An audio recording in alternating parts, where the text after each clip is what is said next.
Bom dia a todos, que todos sejam bem-vindos mais uma vez à nossa casa.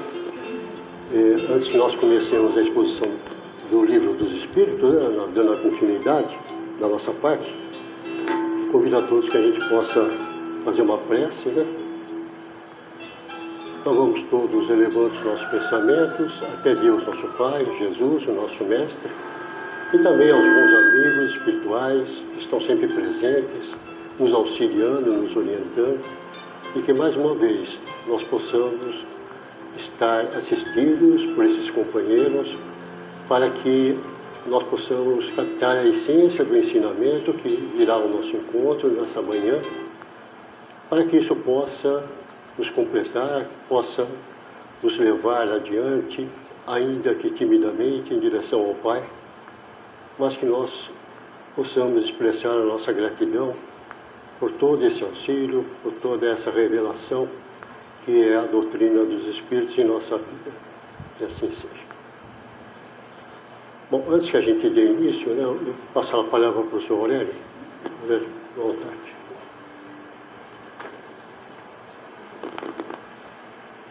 Bom dia a todos, né? Bom dia aos internautas do Aurélio Robles, da Comunitária Vida Nova. Infelizmente, a gente está bastante consternado, né?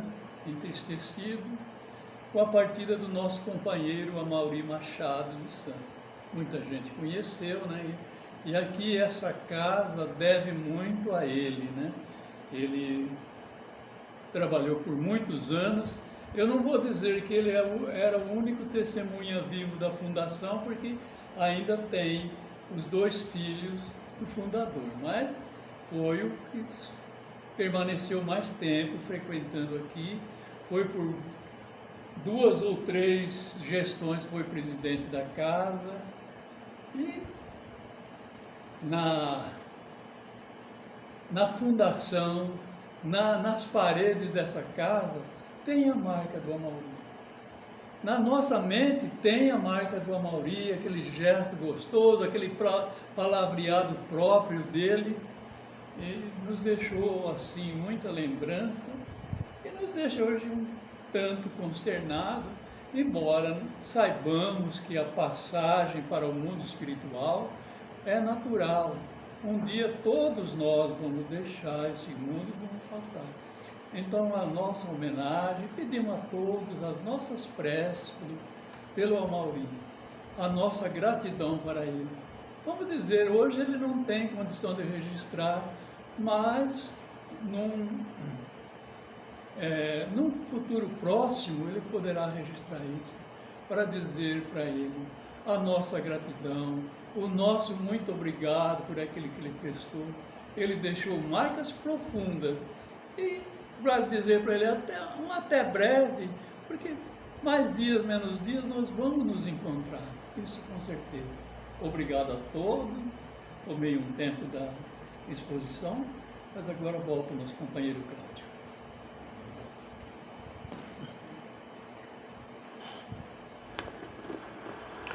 Bom, então, dando sequência, né, hoje nós vamos falar da encarnação dos espíritos e, mais especificamente, falar da alma, né?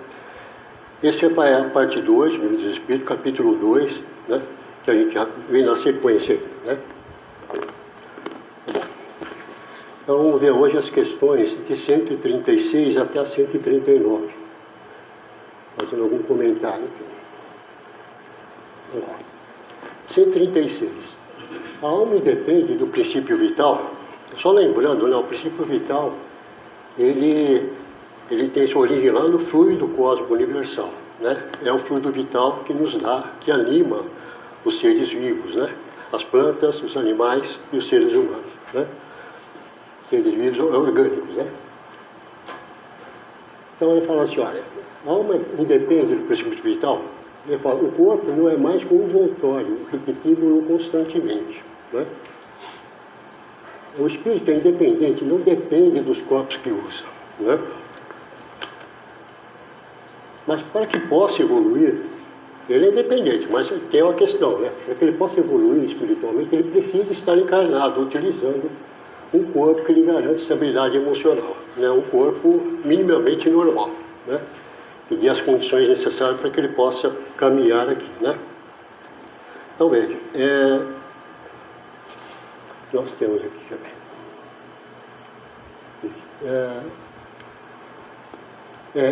O corpo que nós utilizamos na presente encarnação é um corpo mais grosseiro, né? Há outros corpos, mas isso é um assunto para mais para frente, tá?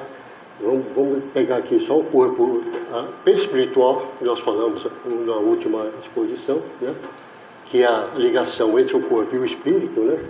E o corpo, esse corpo que é o mais grosseiro, né? É o corpo mais grosseiro que vai utilizar, obedecendo a forma perispiritual, né? Por quê? Porque lá no perispírito está registrado toda a nossa jornada, isso reflete na nossa encarnação atual, né? Que foi traçada quando do planejamento reencarnatório, o planejamento que nós fazemos lá, quando conscientes disso, né? E nem sempre isso é possível, né? Às vezes a nossa reencarnação ela é compulsória, né? Mas quando nós temos essa consciência, que nós temos esse merecimento, a gente faz parte do planejamento reencarnatório, programando a nossa próxima reencarnação, né? Há também a força genética dada pelos pais, né? E nós não podemos desprezar isso, porque ele determina várias características, né? Cor de olhos, cabelo, altura, uma série de coisas que é herdado dos pais. Isso não é, isso é genético, não tem, né? Tem como. Bom. Então veja, quando a gente fala na independência do espírito, a gente tem que dizer que o que importa mesmo é o espírito, né? O corpo é importante, importantíssimo, né? Por quê? Porque ele é um veículo nosso aqui, né? É dele que a gente se utiliza para que a gente possa completar aqui as nossas jornadas, né? Os nossos embates aqui na Terra, né? Tá certo? Então o corpo, a gente precisa ter respeito com ele, cuidado, né?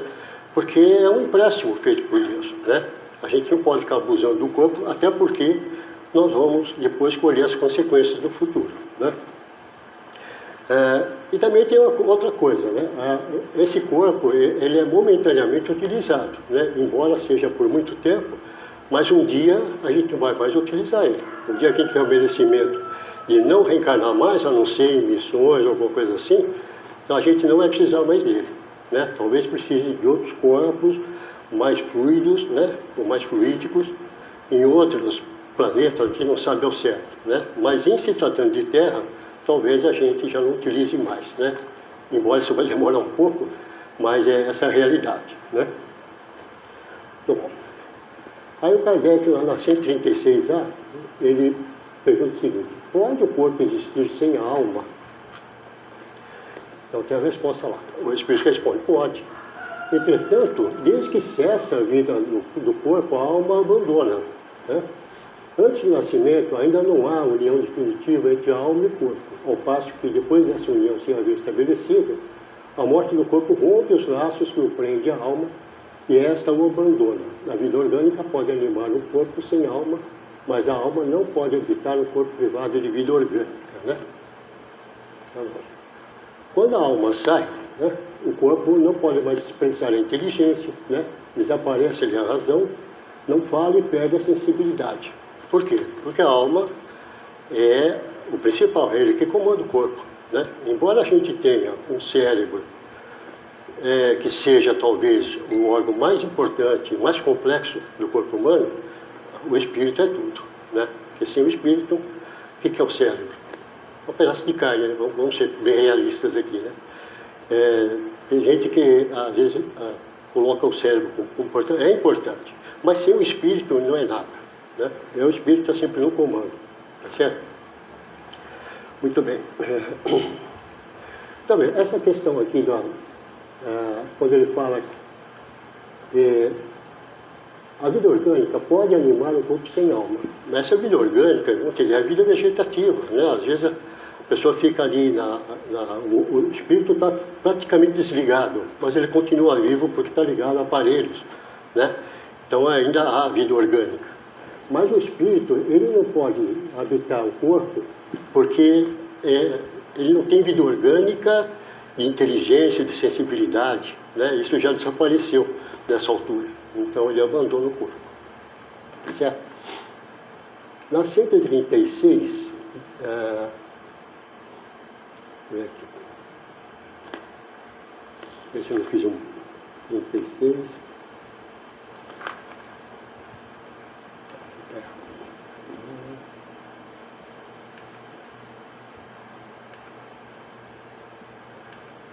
Sem querer repetir, mas vamos lá. 136b.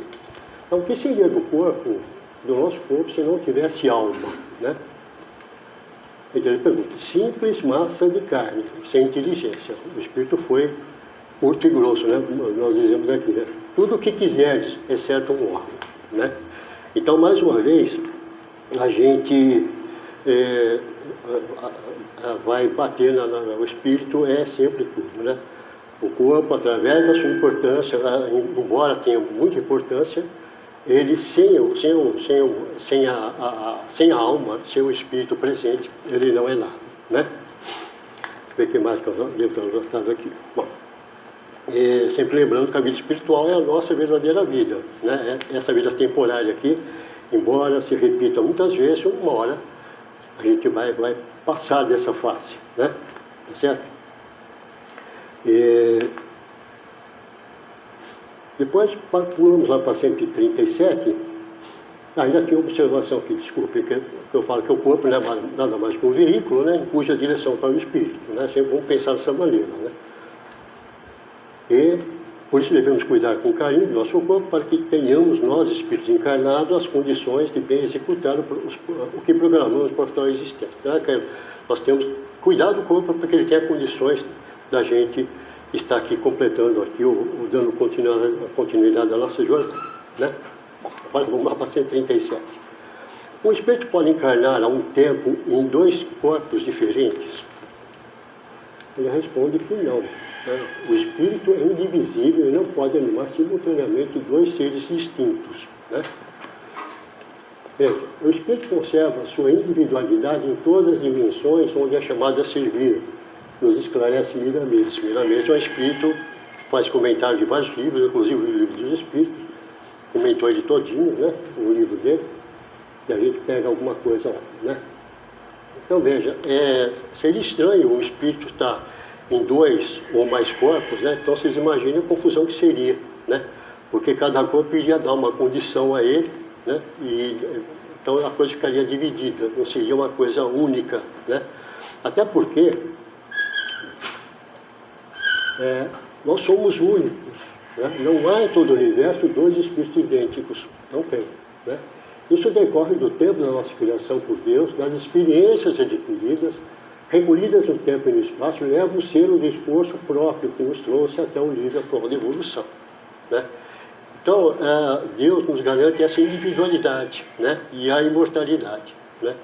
Então, a gente pode imprimir a nossa marca na nossa individualidade, como espíritos únicos, né? Essa é a lógica que nos diz isso, né? E, agora, por que não tem dois espíritos iguais? Porque nós fomos criados em tempos diferentes, né? Nós temos diferentes idades espirituais, né? E tudo que aconteceu conosco, aconteceu diferente do outro, né? Pode ser semelhante, mas foi sempre diferente. Então, a gente acumulou experiências diferentes, né? Então, tudo isso, mais o nosso esforço, né? Uma vez conscientes dessa necessidade, a gente vai se tornando diferente dos outros, né? Então, a gente tem essa individualidade que nos marca, tá certo? Vamos lá. Então, 138. Que deve-se pensar, na opinião dos que consideram a alma como princípio da vida material, né? Ele responde o seguinte: é uma questão de palavras, né, com que nada temos. Começai por vos entenderdes mutuamente. O que ele dizer com isso, né? Logicamente, as opiniões são muitas a esse respeito. Então, ele está considerando que a gente possa se entender aqui, né, a esse respeito, né? Logicamente, cada um dá a sua opinião, né? Agora, nós, espíritas, nós consideramos o quê? O espírito não é criado antes do nascimento, né? O espírito já pré-existe, né? Já existe há muito tempo, né? Aquilo é mais um corpo que ele vai habitar, mais uma experiência que ele vai passar, né? Então, se isso acontecesse, como algumas religiões tradicionais acreditam, ele não teria nada acumulado de experiências, né? Então ele teria que começar praticamente do zero, aprender tudo, né? Como espírito, né?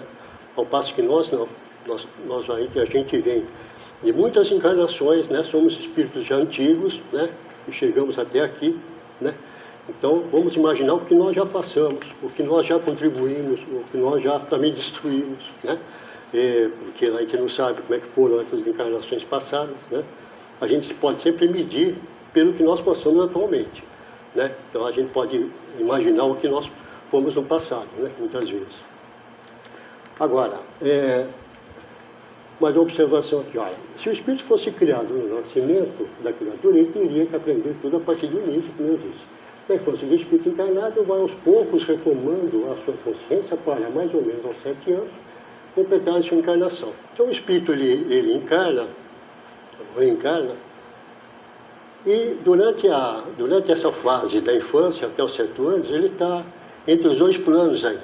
Ele não está totalmente aqui, né, vivendo o seu real. A partir dos 7 anos, ele começa a mostrar que veio, começa a mostrar quem é ele, de fato, né? Então, por isso que as pessoas dizem que é vestido que se torce o pepino, né? Aquela parte da educação. Por quê? Porque é nessa hora que a gente teria que aproveitar da melhor educação que a gente possa. Porque depois vai ficando mais difícil, né? Não adianta depois querer educar nossos filhos com 14, 15, 20 anos, é muito mais difícil, né? Então é desde cedo que a gente tem que já ir moldando esse espírito da melhor maneira possível, né? Tá certo? Bom, agora, a gente fala, né, nessa experiência, vamos nos comparar com o mundo, né? Será que o mundo evoluiu, apesar de tudo que nós estamos vendo atualmente? Será que o mundo evoluiu de 1000, 2000 anos para cá, ou até menos? Evoluiu, né? Evoluiu. Existe o mal ainda, a maldade, a ignorância existe, só que nós vamos colaborando para que isso aconteça, que a gente vai criando melhor consciência das coisas. Cada encarnação a gente aprende um pouquinho, né? Vem um sofrimento para aprender mesmo, né? E isso a gente vai captando esses pequenos ensinamentos a cada encarnação, que a gente vai melhorando. A nossa melhoria é muito lenta, nossa evolução é muito lenta. Mas isso vai acontecendo e o mundo vai acompanhando. Por quê? Porque tudo que nós vemos no mundo foi o homem que fez, né? Com a sua inteligência que Deus nos deu. Então, periodicamente, ele envia aqui missionários, né? Que nos ajudam com novas experiências, né? Com novas invenções, E tudo isso ajuda, colabora para que a gente possa ter um mundo melhor, né? Então, a gente acaba contribuindo. Por isso que nós somos considerados co-criadores, né? Para colaborar com a criação divina, né? É nesse sentido. Certo? Vamos lá. Então ele fala que o Espírito acumula todo o conhecimento que conseguiu angariar desde a criação, facilitando o seu desenvolvimento a cada instância. Então esse acúmulo de experiência, de conhecimento, vai fazendo com que ele facilite a sua evolução, né? Isso vai colaborando para que haja um melhor despertamento, né? Então a nossa consciência vai se ampliando nesse sentido, né? Na 139, pergunta, alguns espíritos, e antes deles, alguns filósofos definiram a alma como centelha anímica emanada de um grande todo. Por que essa contradição? Então eles respondem, não há contradição, eles respondem, né? Tudo depende das acepções das palavras. Por que não tendes uma palavra para cada coisa? Então você vê aí a inconformação do espírito dizendo, poxa, né? Vocês não têm uma palavra para cada coisa, a coisa fica confusa, né? Então, nós temos aqui várias palavras, como foi falado aqui no início dessa parte que a gente está expondo, a questão da alma, né? Quantos significados tem a alma, né? Mas por quê? Porque a nossa língua é desse jeito, né? Nós não temos uma definição para cada coisa, né? Então, veja, aí, então, por que ele fala que não há contradição? Né? Porque, na verdade, Ele quis perguntar da centelha anímica que vem do grande todo e voltaria para ele, né? Na verdade, isso é uma crença que é o panteísmo, que a gente viria do grande todo e depois voltaria, né? Sempre pertenceria ao grande todo, como uma gota no oceano. Então a gente perderia a nossa individualidade, né?